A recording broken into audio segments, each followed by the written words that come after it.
Hi, my name's Julia Hughes and I run Working Solutions based here in Ludlow in South Shropshire. In this area we've got a tremendous range of talented people.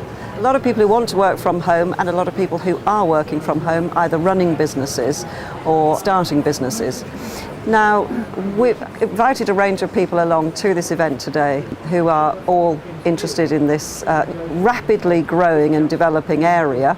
And in particular, my interest is in finding more opportunities for companies who want to find talented people and using freelance contractors as well. And as a recruitment consultancy, I know that this is an area that is of a huge amount of interest to people. We've got some very eminent speakers in this field. We've got Liz and Kate from Enterprise HQ, which is an award-winning centre for home-based entrepreneurs and business people, as well as home workers.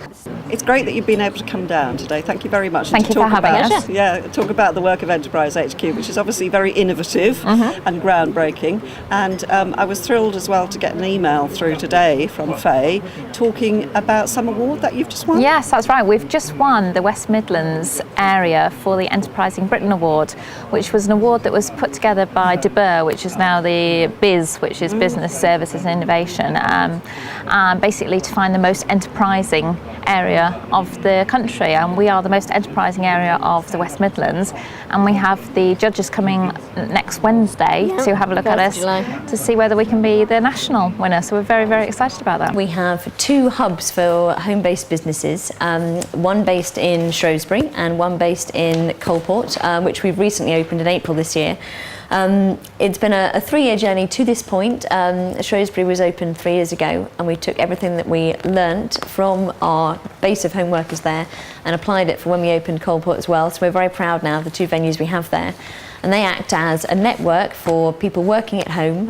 They act as a physical base and somewhere that they can come to and escape, firstly, the loneliness that occasionally is associated with working at home, but also just to get a little bit of the water cooler culture.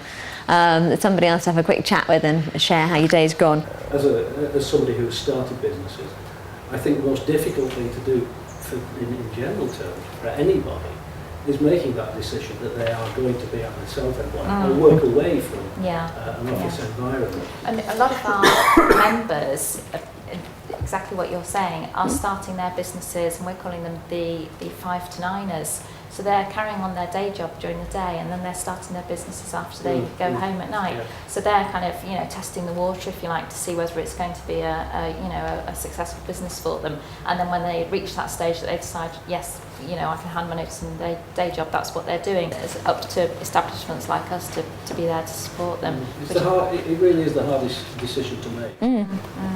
Yeah. Do you feel that Enterprise HQ model could transfer into a rural area, or do you see it as essentially an urban facility? Definitely rural. In fact, I think some rural areas would be desperate for a facility such as we've got, and it would bring a real great community feel to. I mean, there's so many home workers working away from rural situations. We've seen one of the speakers tonight. His situation looks very rural to me. So I definitely think that it could benefit, no problem at all. Yeah. Great. And I know, as I said, I've used the Shrewsbury HQ as a tremendously useful meeting place for people who are rurally based but need to get into a town such as Shrewsbury in order to meet with business clients. So it's ideal from that point of view as well. Yeah.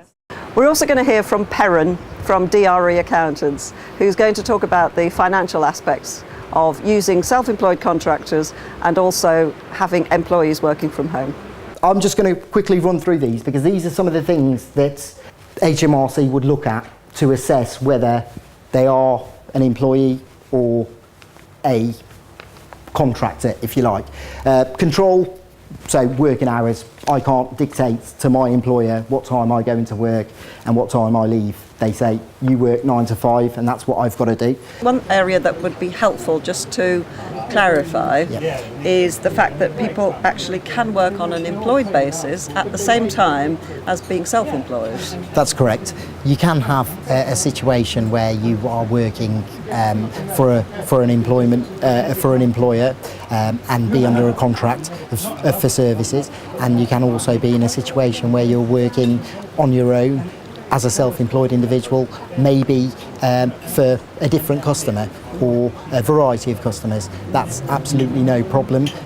But what I would add is that the rules are rather complex on the situation. I would encourage people just to take advice from a tax consultant or an accountant before commencing into an arrangement. Yes, yes. I mean, presumably now you're seeing quite a lot of people who are working in a flexible way. Indeed. So it's an area that you know all the different angles and know how to advise people. Yes, we could do a review, but like I say, it's a very complex area, and each situation is different and is judged on its own merit. Excellent. Okay, well, we know where to come. Indeed, yeah. To DRE. Thank you. Back to the theme of today of home workers, then obviously if the place of work for the employee is their home, then the written particulars of the employment should say that. One of the things that I'll come on to later is that these are very much the minimum provisions, and that employers are very much advised to use that as merely the baseline for contracts, and they should be looking to include many additional potentially useful provisions, and one of them is a mobility clause. I'm really pleased that you've been able to come down here today, because I think particularly in South Shropshire, with such a rural area, I would hope that we will see some kind of increase in opportunities for people to work from home, either on a contract basis or on an employed basis. Yeah, that's right. Yeah, I'd hope so. And like you say, given the remoteness that people will live by definition from the traditional place of work, you perhaps expect more of that in a rural community. Employers shouldn't close their minds to the potential positive aspects of home working.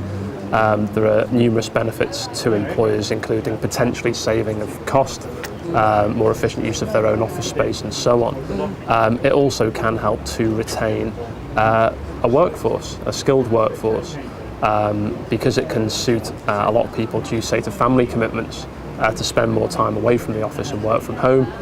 If they would otherwise be lost to the business, if they couldn't be accommodated through home working, then surely it must be in the employer's interest to look at that flexibility rather than have to recruit afresh, incur the costs associated with that, not only the direct recruitment costs, but also the time spent training up individuals and so on.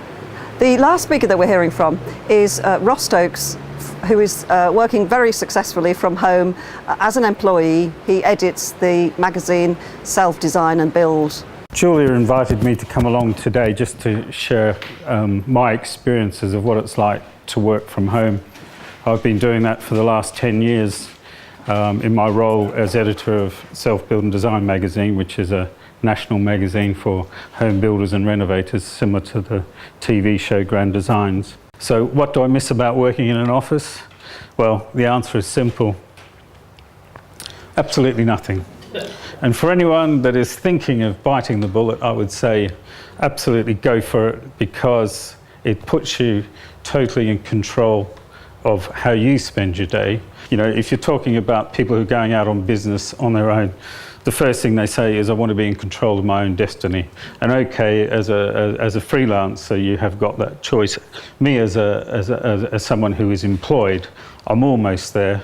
I'm obviously still answerable to a boss, but I am in control of my environment and how I work and what I choose to do for the day.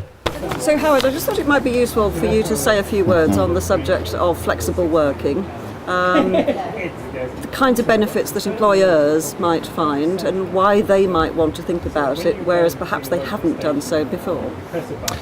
Flexible working is a very important aspect for most employees.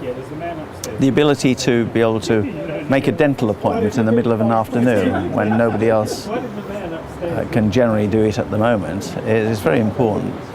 To be able to go home and sort out children, particularly if they're ill, at short notice, that is vital.